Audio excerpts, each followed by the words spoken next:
Bismillahirrahmanirrahim. Esselamu aleykum və rəhmətullah. Əhl-i sünnənin Allah Əzzə və Cəllənin cənnətdə görülməsinin caizliyinə dair gətirdiyi incə dəlillərdən biri də budur.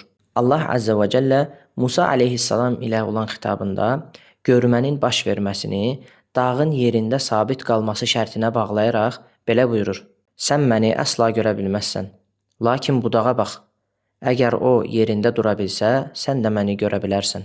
Şübhəsiz ki, dağın yerində qalması caizdir, yəni mümkündür və hər bir cismin də yerində sabit qalması, yəni hərəkətsiz olması mümkündür. Beləliklə, onun sabit qalmağı caiz olduğu üçün bu şərtə bağlanan şey, yəni görmə də icazəlidir.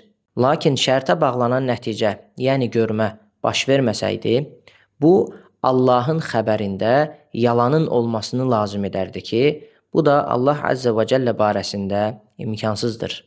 Vəlhamdülillahi Rabbil aləmin.